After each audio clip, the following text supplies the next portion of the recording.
যারা চুল নিয়ে চিন্তিত, যাদের চুল পড়ে যায়, ঝরে যায়, একেবারে উঠে যায়, আপনি যদি আমার দেখানো নিয়ম অনুযায়ী সুন্দর করে আমলটি করতে পারেন তাহলে আপনার চুল ঝরবে না, পড়বে না, উঠবে না, আপনার চুল অনেক শক্ত হয়ে থাকবে। তাই আমার দেখানো নিয়ম অনুযায়ী আপনি আমলটি করুন। এই গুরুত্বপূর্ণ দামি আমলটি আপনি শিখে রাখুন, আপনার কাজে লাগবে। তাই বিস্তারিত জানার জন্য এবং আমলটি শিখে রাখার জন্য ভিডিওটি শেষ পর্যন্ত দেখার অনুরোধ থাকবে। তো প্রিয় ভাই বোনেরা, এই আমলটি করার ক্ষেত্রে আপনার কাছে কোন কোন জিনিস আপনি রাখবেন এবং কখন আমলটি করবেন এবং কিভাবে আমলটি করবেন একেবারে সহজে আমি বিস্তারিতভাবে আপনাদেরকে বলে দেব। তো প্রিয় ভাই বোনেরা, এই আমলটি আপনি ফজরের নামাজের পর করবেন। তো এই আমলটি করার ক্ষেত্রে আপনার কাছে কোন জিনিস রাখতে হবে? আপনার কাছে তেল রাখতে হবে। আপনার চুলের জন্য যে তেল আপনি ব্যবহার করেন সেই তেল আপনার সামনে রাখবেন। তারপরে আপনার যদি অজু থাকে তাহলে তো ভালো, অন্যথায় আপনি উত্তম রূপে অজু করে পবিত্র স্থানে বসে আপনি আমলটি করা শুরু করবেন। যখন এই আমলটি আপনি করবেন আপনার মনকে স্থির করে তারপরে দৃঢ় বিশ্বাসের সাথে এই আমলটি করা শুরু করবেন। তো যখন এই আমলটি করবেন তখন আপনি শুরুতেই আপনার গুনার কথা স্মরণ করে মহান রব্বুল আলামিনের কাছে তওবা ইস্তিগফার পাঠ করবেন, আল্লাহ রব্বুল আলামিনের কাছে ক্ষমা চাইবেন এই দোয়া পাঠ করে, যেমন আস্তাগফিরুল্লাহ রাব্বি মিন কুল্লি যামবি ওয়া আতুবু ইলাইহি লা হাওলা ওয়া লা কুওয়াতা ইল্লা বিল্লাহিল আলিয়্যিল আযীম। এভাবে আপনি এই ইস্তিগফার 3 বার পাঠ করবেন। তারপর আপনি ছোট ইস্তিগফারটাও পাঠ করতে পারেন, যেমন আস্তাগফিরুল্লাহ আস্তাগফিরুল্লাহ আস্তাগফিরুল্লাহ। তারপরে নবীজি সাল্লাল্লাহু আলাইহি সাল্লামের শানে 3 বার দুরূদ ইব্রাহিম পাঠ করবেন, যেমন আল্লাহুম্মা সাল্লি আলা মুহাম্মাদি ওয়া আলা আলি মুহাম্মাদ কামা সাল্লাইতা আলা ইব্রাহিম ওয়া আলা আলি ইব্রাহিম ইন্নাকা হামিদুম মাজিদ। আল্লাহুম্মা বারিক আলা মুহাম্মাদি ওয়া আলা আলি মুহাম্মাদ কামা বারাকতা আলা ইব্রাহিম ওয়া আলা আলি ইব্রাহিম ইন্নাকা হামিদুম মাজিদ। আপনি এভাবে 3 বার দুরূদ শরীফ পাঠ করবেন। তারপর যখন ইস্তিগফার দুরূদ শরীফ পাঠ করা হয়ে যাবে আপনার সামনে যে তেল থাকবে সেই তেলের মধ্যে আপনি ফু দিবেন না।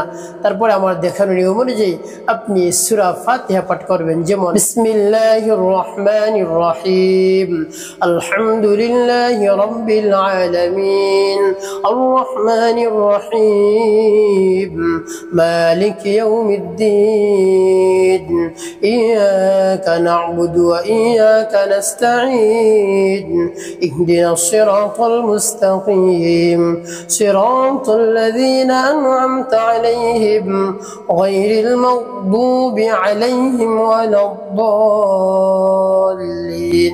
এভাবে যখন সূরা ফাতিহা পাঠ করা হয়ে যাবে তারপর আপনার সামনে যে তেলের বোতল থাকবে সেই তেলের বোতলে আপনি একটি ফু দিয়ে দেবেন।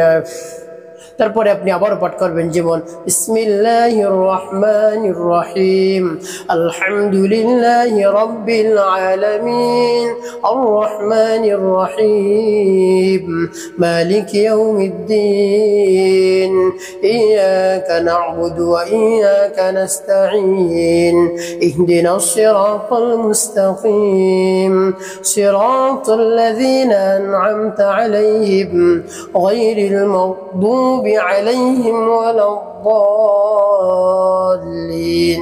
এভাবে যখন সূরা ফাতিহা শেষ হবে তারপরে আপনি আবারও তেলের বোতলের মধ্যে একটি ফু দেবেন এভাবে। তারপরে আপনি আবার করবেন, যেমন বিসমিল্লাহির রহমানির রহিম আলহামদুলিল্লাহি রাব্বিল আলামিন আর রহমানির রহিম মালিকি ইয়াউমিদ্দিন ইয়াকা না'বুদু ওয়া ইয়াকা নাস্তাঈন ইহদিনাস সিরাতাল মুস্তাকিম সিরাতাল লাযীনা আন'আমতা আলাইহিম গায়রিল মাগদুবি আলাইহিম ওয়ালাদ-দাল্লিন। এভাবে সূরা ফাতিহা যখন শেষ হবে তারপর আপনি আবার একটি ফু সেই তেলের বোতলের মধ্যে দিয়ে দেবেন এভাবে। তো প্রিয় ভাই বোনেরা, এভাবে সূরা ফাতিহা আপনি কয়বার পাঠ করে কয়টি ফু তেলের বোতলের মধ্যে দিবেন? আপনি সূরা ফাতিহা 7 বার পাঠ করে 7টি ফু তেলের বোতলের মধ্যে দিবেন। তারপরে যখন এভাবে 7টি ফু দেওয়া হয়ে যাবে তারপরে আপনি সর্বশেষ আবারও 3 বার দুরূদ ইব্রাহিম পাঠ করবেন, যেমন আল্লাহুম্মা সাল্লি আলা মুহাম্মাদি ওয়া আলা আলি মুহাম্মাদ কামা সাল্লাইতা আলা ইব্রাহিম ওয়া আলা আলি ইব্রাহিম ইন্নাকা হামিদুম মাজিদ। আল্লাহুম্মা বারিক আলা মুহাম্মাদ মুহাম্মাদিন ওয়া আলা আলি মুহাম্মাদ কামা বারাকতা আলা ইব্রাহিম ওয়া আলা আলি ইব্রাহিম ইন্নাকা হামিদুম মাজিদ। যখন এভাবে দুরূদ শরীফ পাঠ করা হয়ে যাবে, তেলের বোতলের মধ্যে আপনি আবারও 2টি ফু দিয়ে দেবেন এভাবে।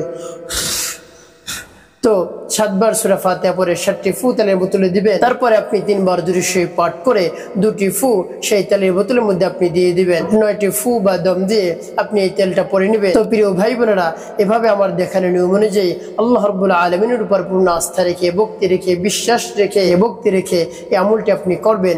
তারপরে যে তেল আপনি পড়বেন সেই তেল আপনি ব্যবহার করবেন। তো প্রিয় ভাই বোনেরা, আপনি হয়তো অনেক টাকা পয়সা খরচ করে ফেলেছেন আপনার চুলের জন্য, অনেক দামি দামি তেল, অনেক দামি দামি শ্যাম্পু, অনেক দামি দামি সাবান, তারপরে আপনার চুল পড়া বন্ধ হয় না। তো আমার দেখানো নিয়ম অনুযায়ী এভাবে আমল করে তেল পরে আপনি সেই তেল আপনার চুলে ব্যবহার করুন। দেখবেন আল্লাহ রাব্বুল আলামিন এই আমলের বরকতে আপনার চুল পড়া বন্ধ করে দিবে, চুল ঝরা বন্ধ করবে এবং চুল ওঠা বন্ধ করে দিবে।